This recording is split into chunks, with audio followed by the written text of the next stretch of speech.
allegiance to the flag of the United States of America, to the republic for which it stands, one nation, under God, indivisible, with liberty and justice for all.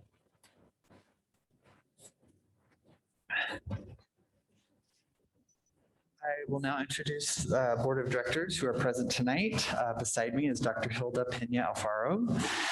Next is Tasha Woods and Dr. Meg Ludlam, and I am Jason White. We are joined by Superintendent Ginger Haberer, as well as one of our student reps. So thank you for being here. Yes. Sorry, I lost my spot. So first off, we have the consent agenda.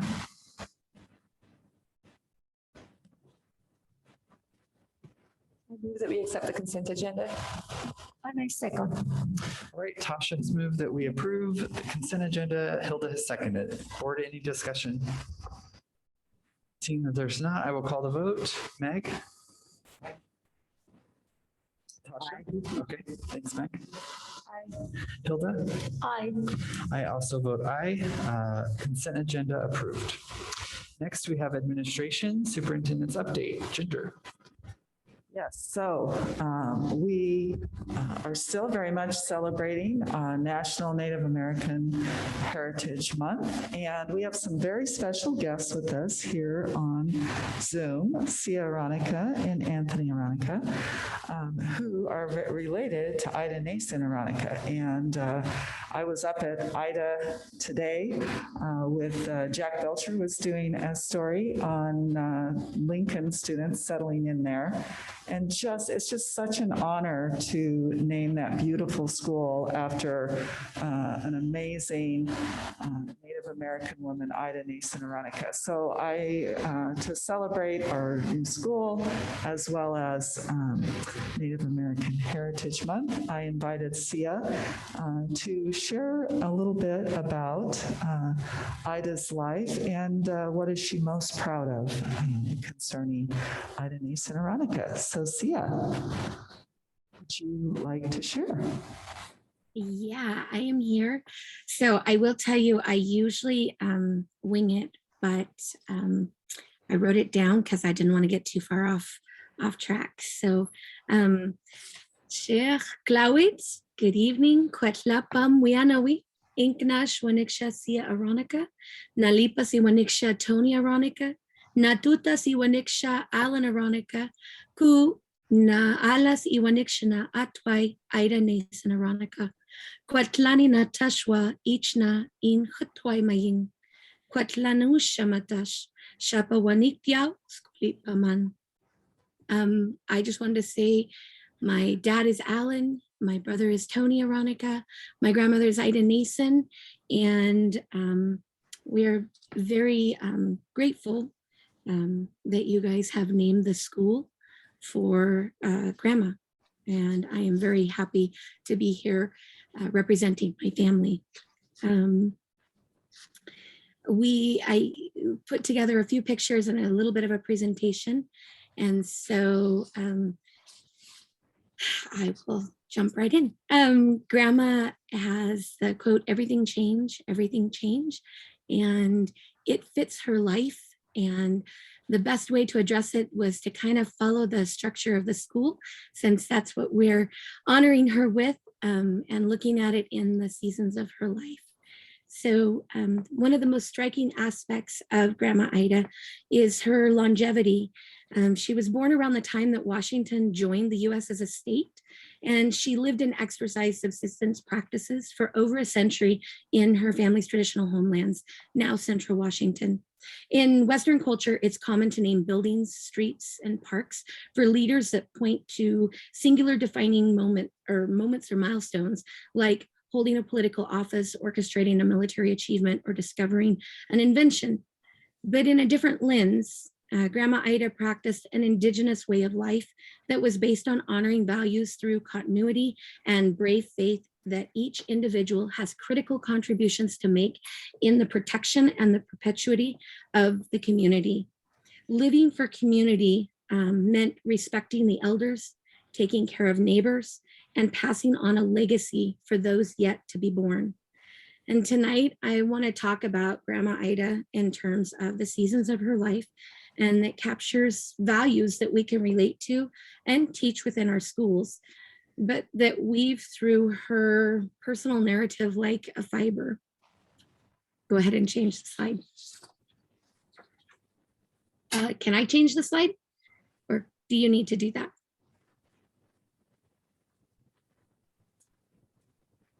Leslie. Sorry. I think if you could help us with Leslie, just let her know if she needs to move the slide forward. If she could move forward one. Yeah, okay. Thank you.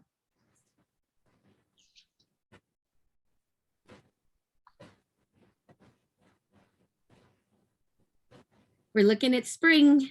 Yep. Yes, we're looking at spring.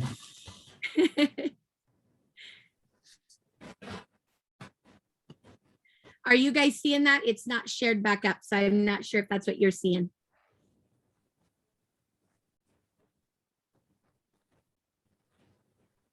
See, do you want it on spring? Because that's the next slide that's on there. Okay, beautiful. It was showing on the screen for those of us on Zoom. It's now not showing, so I can't tell what you guys are looking at.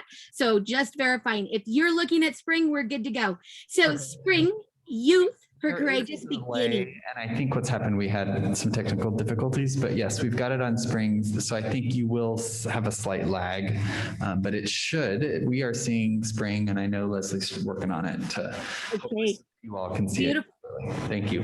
Beautiful, then I will continue.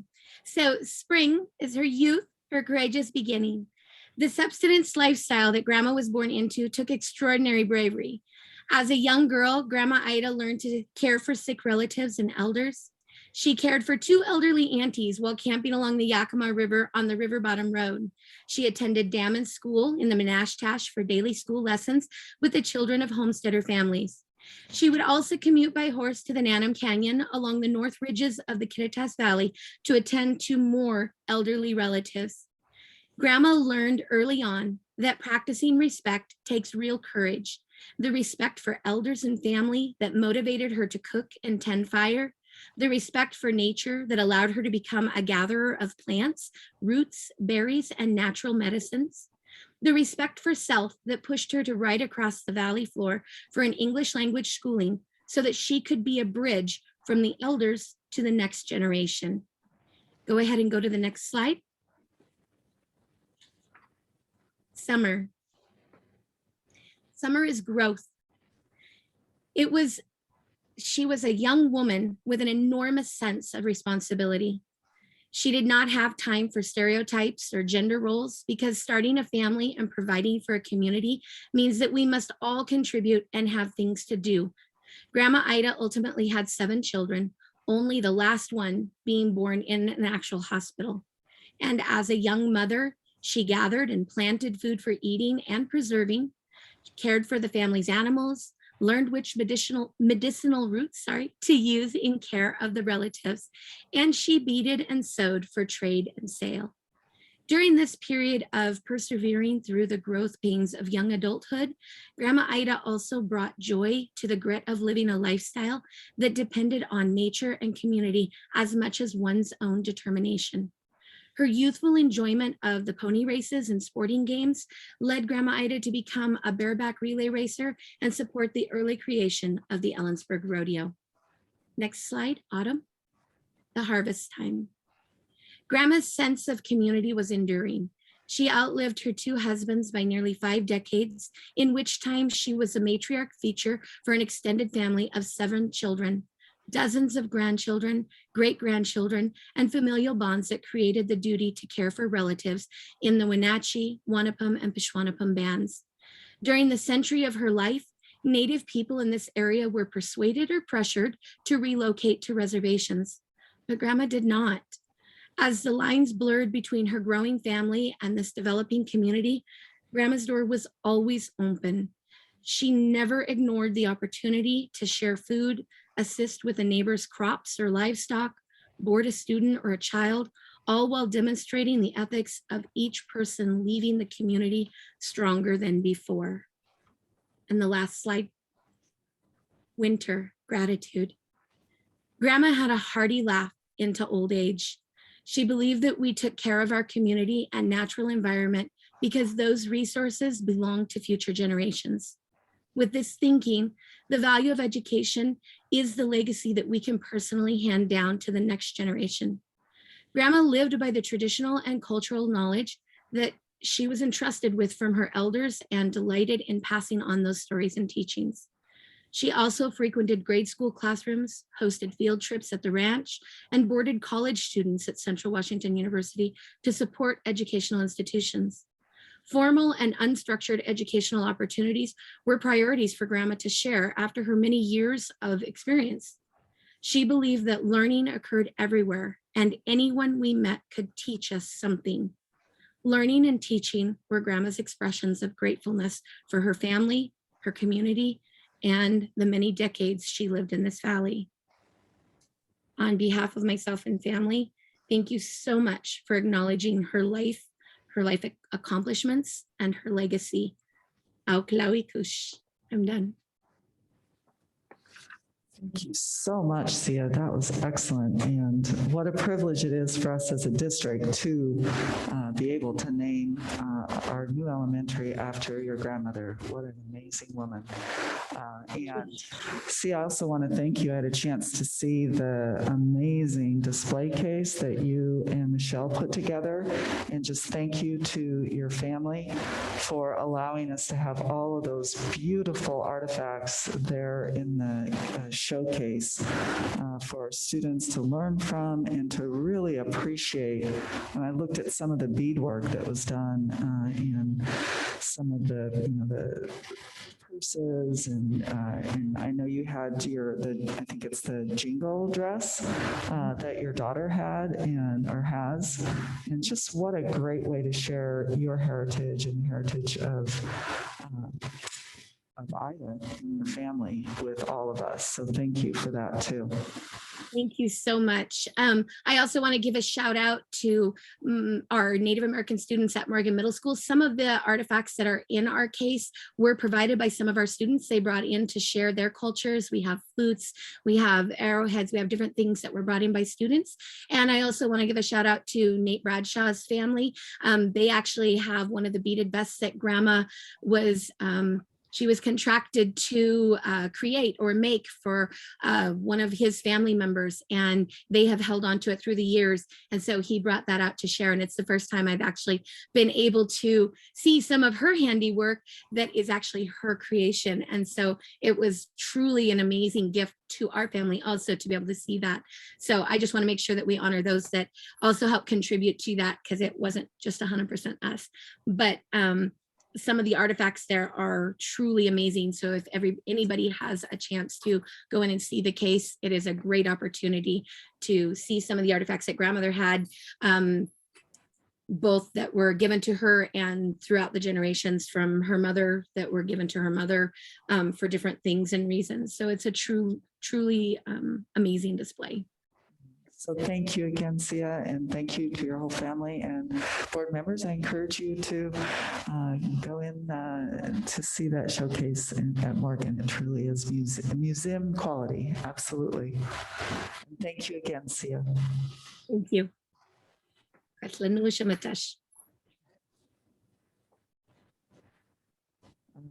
Also for my celebration, just thank you. We definitely honor our veterans on Veterans Day, and Mount Stewart did a video, Valley View did an assembly outside, and Ellensburg High School did a luncheon. I had a chance to drop in on the luncheon and visit with a few of our veterans, and we as a district really appreciate our veterans. And I also wanted to share about the board committees. Leslie, could you bring up the front page of our website and where it shows the board committees for us? I'd like to show the board exactly the new addition that we put on the front page of our webpage. But we currently have the notes from the last boundary committee meeting posted. And one of the suggestions at that committee was to take a deeper dive into the drafted boundaries that we already have from last year that EduLog put together for us, and really look at the different kinds of demographics that would be represented in the boundaries, as well as a 3 to 5 year population prediction.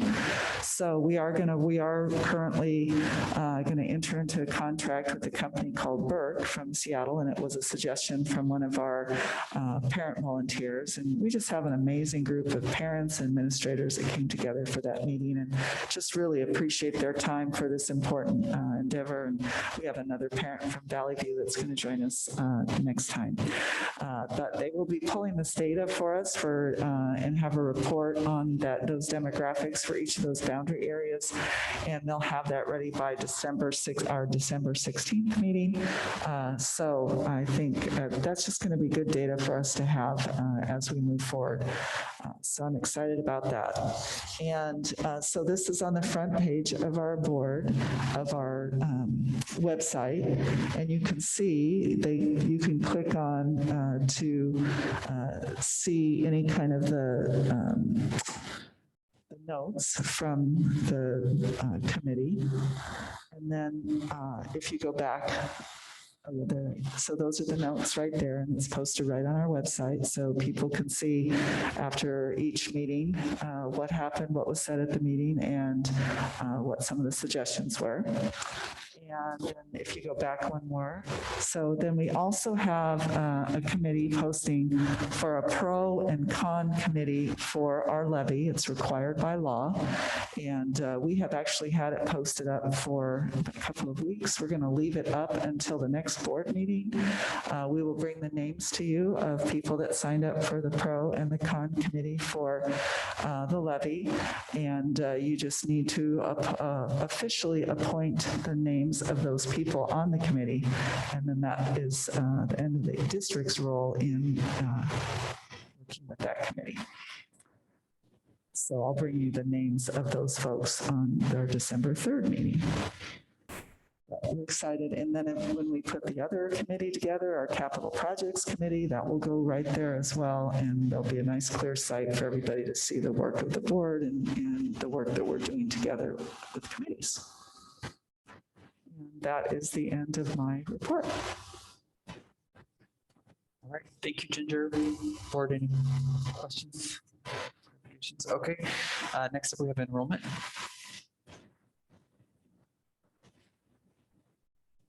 So we have the enrollment report. Kelly, do you have anything you want to add to the enrollment report?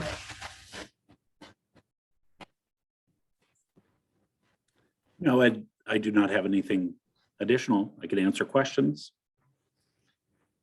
Can you provide just some background as to why we're seeing this report? I apologize. I was not aware I was going to be presenting on the enrollment report, so I don't even have it in front of me. So I apologize. Are you looking at the November report? Once a month, we give you guys a report. It feels a little off, Jason, because we were late in getting the October one up. We gave you the October one last time, and so we put the November one on this time so we can stay up with it. We had a transition time with Matt moving into the enrollment position, so that's why it just feels a little bit off. Thank you. Yeah. But you can see, definite, like we do every time, the trends in enrollment. Going up and down a little bit. And we talked about trend data, and once I think Jonathan had asked for maybe some different kinds of trend data with enrollment, so we can take a look at that once we are able to better understand what the different kind of reports that Skyward can give us. And I know Kelly and Matt are looking at that as well as a follow-up to the last time, but that's why it feels off. So I apologize for that. Thank you. Board, any other questions? Okay, then that will lead us into business. So we have the resolution 61121 certification of the 2022 excess property taxes. Yes, and this is a resolution that we bring every year that allows us to collect the funds from the levy. Kim, do you want to add anything to that? Yeah, this is just a resolution that, like Ginger just said, that we bring every year that we have to do to give to the county to give them permission to collect the levies for 2022. And you'll see the only difference, we also have that in the budget, that was with what was with also included in the agenda was the budget summary that was showing those amounts. And so the only difference is after the budget was completed and adopted, we realized that we needed to increase our debt. Our debt capacity to be able to collect that amount to be able to pay for our bonds in 2022. So bond payments. So that's the only difference. This is something that we have to do every year and to give to the county. So we recommend adoption and passing of this resolution. I move that we pass 06-11-21, certification of 2022 excess property taxes. Nice second. All right, thank you, Meg, for making that motion, and Hilda has seconded. Board, any discussion? All right, then I'll call the vote. Meg? Aye. Tasha? Aye. Hilda? Aye. I also vote aye. Sorry, this resolution has been approved. Next up, we have two policies. First, we have policy 3220, freedom of expression. Ginger and Meg.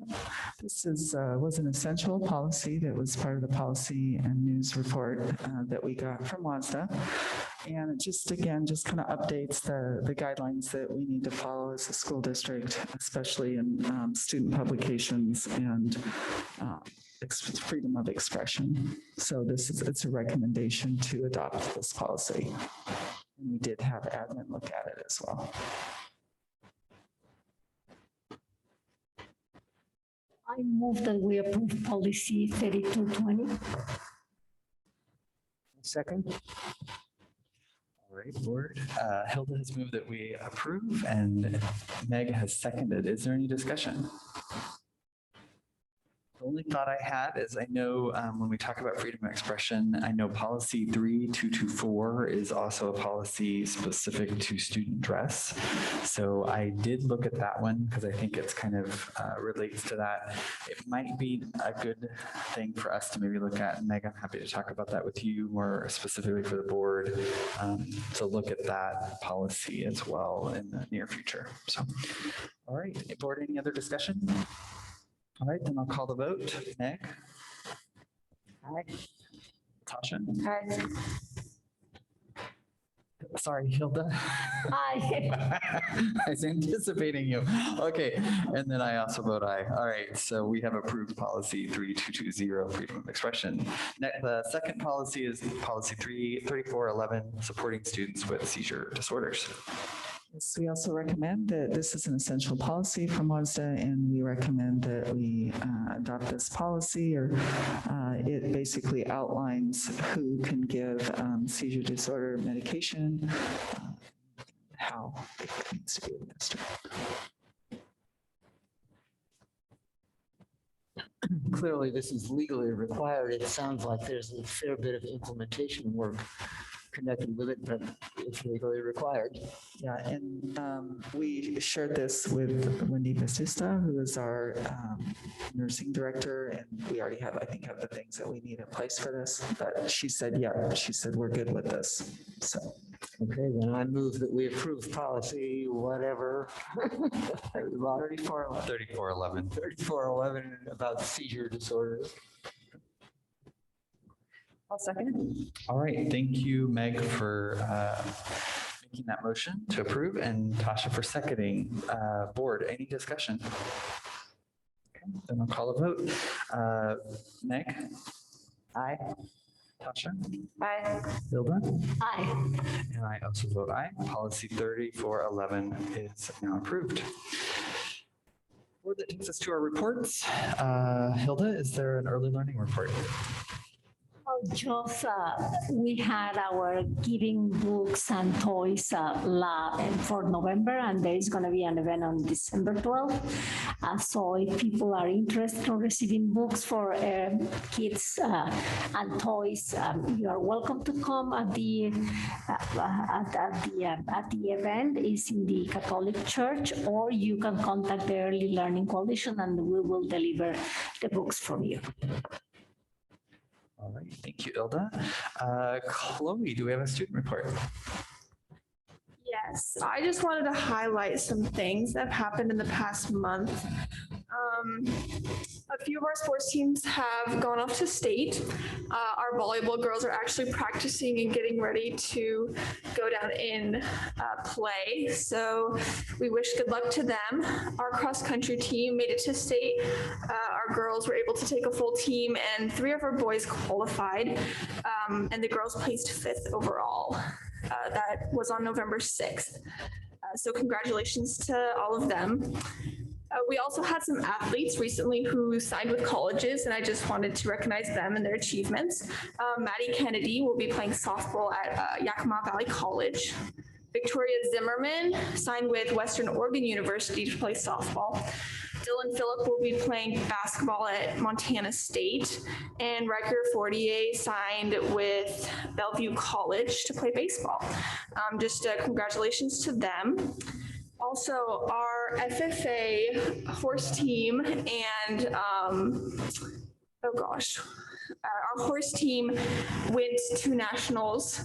It was amazing. I think the team consisted of 4, Adele Karen, Emily Ryder, Chloe Clyburn, and Samantha Kopic. And Adele Karen and Emily Ryder placed 4th and 5th overall in the nation, which is a really big accomplishment. So congrats to them. And then I just wanted to talk about our fall play that just wrapped up. I actually went on last Saturday at the 2 p.m. and I think it was very entertaining and such a great accomplishment for those students. And I think that's it. Just a lot of positive things going on that it's exciting to see and exciting to come back after COVID. That's right. Awesome. Thank you for that report and those updates. Those are exciting. So thank you for sharing those with the board. Tasha, do we have a teaching and learning report? We do. The State Board of Education met on November 3rd and 4th. Some of the topics on their agenda that I think is something for us to look towards is their work on profile of graduate and mastery-based learning. They have PowerPoints available on their site for both of these works, but the highlights are they are going to move forward with a profile. They are on track to move forward with a vote and finalization of a profile of a Washington graduate on December 21st. And they list out competencies that a high school graduate would be able to demonstrate in ways in which that our students would demonstrate that. On December 22nd, so my computer died, so I had to throw everything down on my terrible handwriting. They are on track by December 2022 to submit recommendations to the legislature that would align all school districts with graduation requirements for mastery-based learning.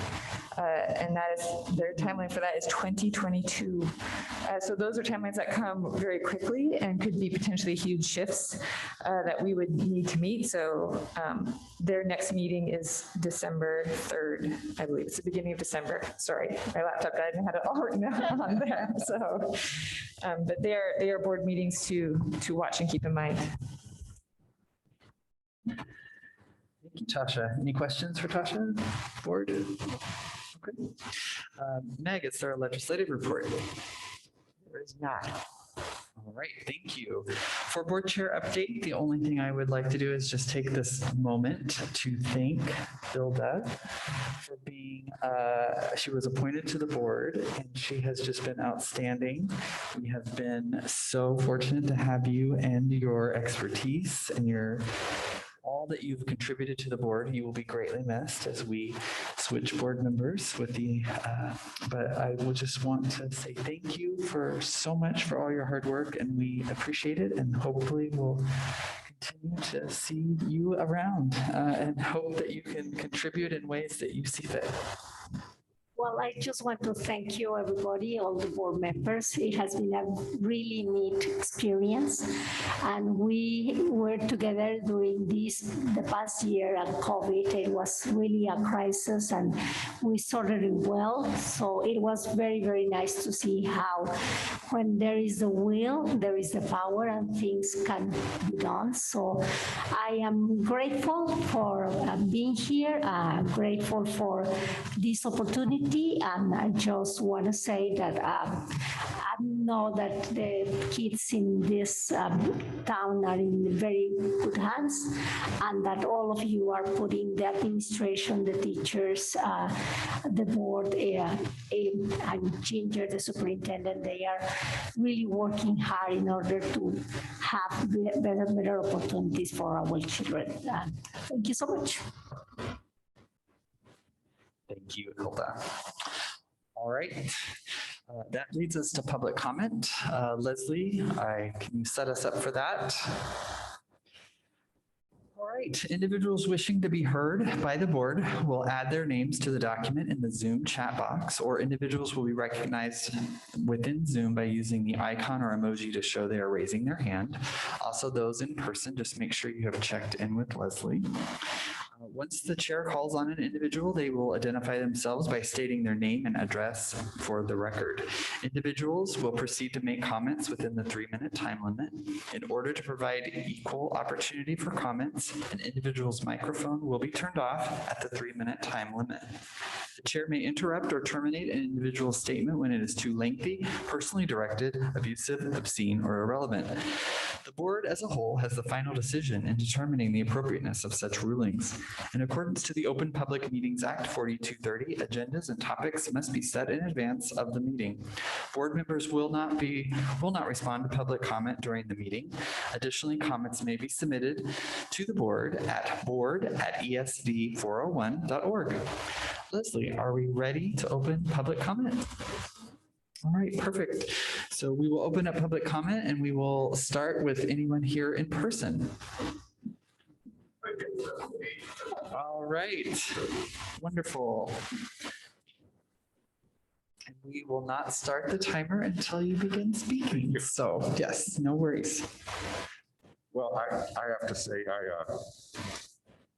I had to hold back a tear when I heard the introduction of Veronica Elementary. How wonderful that in our day we are recognizing Indigenous people and the wonderful contribution.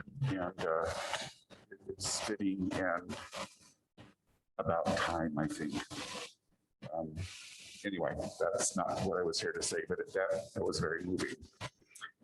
So I gave these to Leslie. I did a mini doctoral dissertation this weekend. I told Jason that when a person's retired from public service, often they have too much time on their hands.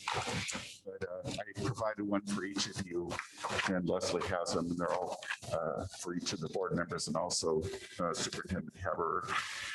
I'm here to talk about basically the safety issues regarding the Palouse to Cascades Trail and the easement over the trail to Veronica Elementary. I'll just read a little bit. Due to the nature of the location of Ida Nason Veronica and the fact that Cora Street is the sole access for reaching the school, vehicles are now required to cross a state park. For all practical purposes, Cora Street ends when it abuts the PCT. I'll call it PCT for short. To call the remaining lane which enters the school parking lot a road is a misleading statement and not really accurate. Cora Street leads nowhere but to a school. There is no road anywhere. And I did write on the 4th section some possible mitigations that either the city and or the Washington State Parks Department of Recreation and the school district could maybe get together and try to address. Following is a list of minimum safety precautions that I believe should be implemented as soon as possible. A, install flashing caution lights activated by trail users, like those used on the campus of CWU. And know, for example, on D. Nicholson Boulevard, there's one such crosswalk with flashing lights. B, appropriate signage for traffic, one sign facing south on Cora, one sign facing motorists exiting Idenase and Veronica. C, remove stop signs directed at trail users. I took kind of personal offense to that. Fine. Now, being a little bit physically challenged, I find I get offended by certain things. So my awareness has been raised. I learned today by talking with the park ranger that this is the new policy for all trails when they abut an easement. They do have stop signs, so I would remove that as a request. D, install appropriate caution signs on PCT for trail users. E, improve visibility by clearing and or cutting foliage. Thank you, Lee. Okay. Sorry. Please read this. Yes, thank you for the reports. We will definitely take those. And before you leave the podium, can you just for the record state your name and address? Oh, my name is Lee, middle initial R, last name Bates, and I live at 1802 North Bluegrass Lane. All right, thank you so much. Thank you. All right, Leslie, do we have anyone in the Zoom chat who has acknowledged that they would like to speak for public comment? All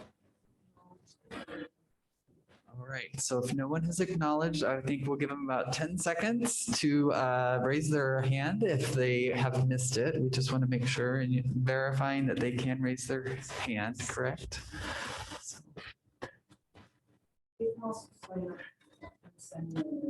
Okay, wonderful. Thank you. All right, so it looks like we do not have anyone in Zoom.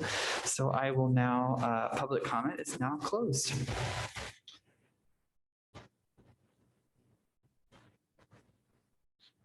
Okay, so that leads us to new business, proposed items for future consideration. I would just like to carry over what we discussed in study session to consider the creation of the capital projects committee. Thank you. So noted. Any other proposed items for future consideration? All right. Ginger, do we have an executive session tonight? Yes. All right. Approximately how long do you think we need to, we'll need to adjourn?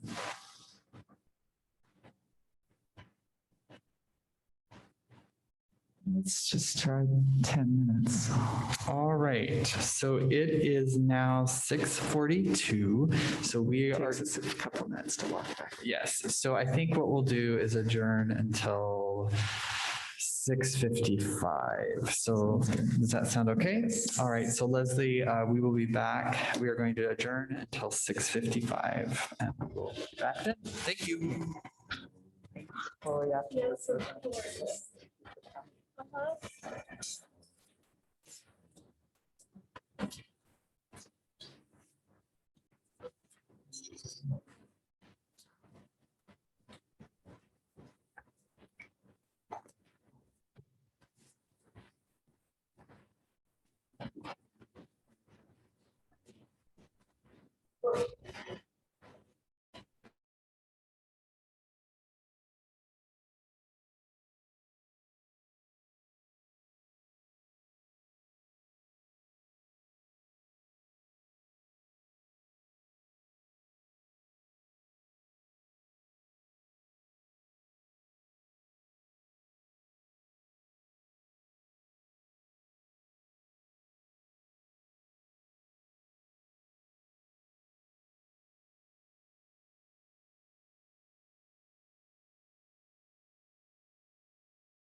All right. Our board is reconvening. Just have to pull up my agenda and my computer completely fell asleep. So I will look at the screen. So next up, we had board calendar. Is there anything for board calendar, board? Okay. Clarification and next steps. Ginger, no? Board, no? Okay. That leads us to signing official documents. Are there documents to sign? It looks like she has already entered that, so make sure no board members leave until you've signed. And then lastly, that leads us to adjournment. I need a motion. All right, Tasha moves and Meg seconds. We are now adjourned. Thank you. Have a good evening.